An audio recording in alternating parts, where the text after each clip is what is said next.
টাকা ফেরত চেয়ে তৃণমূল নেতার হাতে আক্রান্ত পরিবার। টাকা ফেরত চাইতে গিয়ে তৃণমূল নেতার হাতে আক্রান্ত হওয়ার অভিযোগ চাকরি দেওয়ার নামে প্রতিবন্ধীর কাছ থেকে 25,000 টাকা নেয় তৃণমূল গ্রাম পঞ্চায়েত সদস্য। অভিযোগ সেই টাকা ফেরত চাইতে গিয়ে তৃণমূল গ্রাম পঞ্চায়েত সদস্যের হাতে আক্রান্ত হলো তার নিজ বোন ও ভাগ্নে ও জামাই। গুরুতর জখম এক মহিলাকে ভর্তি করা হয়েছে হাসপাতালে। ঘটনার জেরে রীতিমতো চাঞ্চল্যের সৃষ্টি হচ্ছে মুর্শিদাবাদের সুতির হরিপুরে।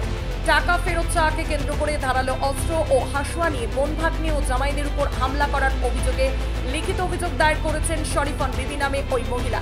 সুতি থানায় লিখিত অভিযোগ দায়ের হয়েছে তৃণমূল পঞ্চায়েত সদস্য শরীফুল শেখ ও তার 3 ছেলের বিরুদ্ধে। আমার স্বামী হ্যান্ডিক্যাপ, আমার স্বামীর কাছে 25,000 টাকা দেওয়া হয়েছে চাকরির জন্য। কাকে দিয়েছিলেন 25,000 টাকা? মেম্বারকে দেওয়া হয়েছে। মেম্বারের নাম কি? শরীফুল মেম্বার। সে কোন দলের মেম্বার? তৃণমূলের মেম্বার? হ্যাঁ, তৃণমূল মেম্বার। টাকা চাইতে গিয়ে কি হয়েছে? টাকা চাইতে গেছে, মারধর করছে, দিবে না, অত্যাচার করছে। আমার ননদকে মেরেছে, আমার শাশুড়িকে মেরেছে, হাত ভেঙে দিয়েছে। এখন হাসপাতালে ভর্তি। আপনাকে কি মারধর করেছে? আমাকে মেরেছে।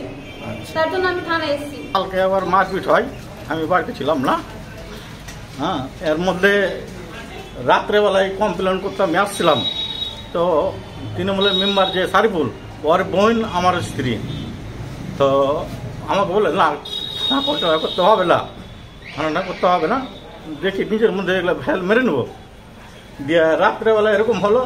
রাত্রে ওরা 10:30 পৌনে 11টার সময় 3-4 বাড়ির ফ্যামিলি নিয়ে মিটিং করে বললে কি যে না, একে মারতে হবে, মেরে একে যে করতে পারবো সেখানে মাথায় মারবি না, তারপরে যেখানে মারতে হয় সেখানে মেরে ওকে লাড্ডু সাড্ডু করে মারে, এখান থেকে হাঁকাতে হবে, এখানে রাখা যাবে না। হ্যাঁ, ইমানেরা কী করবে দেখবো, আর কে কী করছে ওটাই দেখবো। হ্যাঁ, এরকমভাবে ভাষা। যে সকালে 6:30টার সময় বিছান থেকে উঠে আমি চাটা খেয়ে আমি দোকানে আসি। দোকানের সামনে এসে আমার স্ত্রীও পিছিয়ে আসলো। একে দেখেই মানে ওই লাঠি টাঠি নিয়ে বিছান থেকে উঠে এসে সব মারতে শুরু করে। আহত শরীফন বিবিকে ভর্তি করা হয়েছে হাসপাতালে। অভিযোগের ভিত্তিতে ঘটনার তদন্ত শুরু করেছে সুতি থানার পুলিশ। মুর্শিদাবাদ থেকে গোপাল সেনের রিপোর্ট, খবর বাংলা।